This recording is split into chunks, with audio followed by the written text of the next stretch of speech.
As I said in the Bomberman 64 review, a good commercial can really help sell a game, and this game has, in my honest opinion, the funniest video game commercial ever!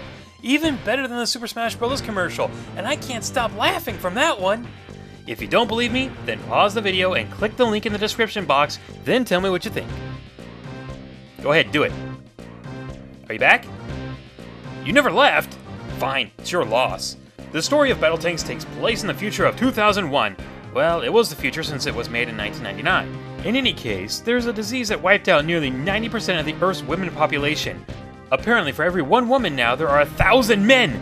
During this tragedy, one lucky man named Griffin proposed to his girlfriend, and they were going to be married until the government tried to take the remaining women population in America to San Francisco. Griffin tries to fight the government to keep his fiancée close to him, but one night she fears for his safety and decides to turn herself in. A short amount of time passes and the government is overthrown by men with tanks spelled with an X, because tanks are cool and spelling things with an X is even cooler! Griffin decides to go from New York to San Francisco, building an army of men who want to be reunited with their loved ones. Griffin is a man among men. If I had the rights, I'd play the I Need a Hero song. The gameplay pretty much boils down to driving a tank and blasting any tanks and turrets that get in your way. And that's it. Oh sure, there's 3 different types of goals and you get power-ups, but this is the gameplay for the whole game. And yet, it's not as bad as it sounds. The controls work fine and the aiming is never a problem as long as you're lined up to your target. The main campaign has you go from level to level. Your goal is either destroy all the other tanks, get across the border, or rescue other women who are now called Queen Lords from the enemy base while protecting yours. If you die, don't worry, you'll have a backup tank. But if you run out of those, then you're screwed! If you want more lives, then destroy as many tanks as you can without dying.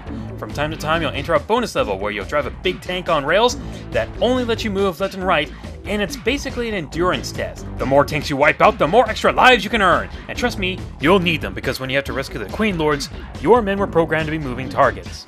They don't respawn, but you can! However, if you respawn as the big tank, it's pretty much over as it's only on rails, so you can't go after the Queen Lords. So the only thing you can rely on are those power-ups, and boy are they a pleasure to use! For starters, you can pick up stars from enemies for a little extra health. Health packs to restore your health, obviously, but if your health is full, you can store it for later. There's more ammo in case you run out because the other armies never run out of lackeys. Actually, you can take down the enemy bunkers, but it only reduces the number of enemies on screen. Back to power-ups. Radar for, well, a radar. Spreaders for extra firepower. Gun buddies for a stationary backup.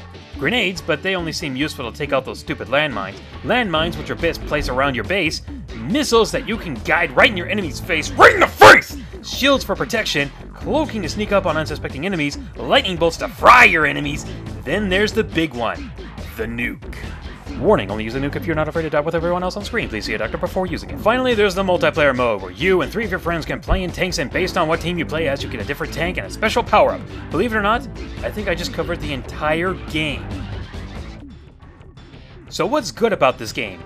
Well, I like to think of it as a guilty pleasure. You can blow up nearly everything on the screen. You can run over streetlights and cars, and the controls never give you any problems. The power-ups are fun to use, especially the missiles.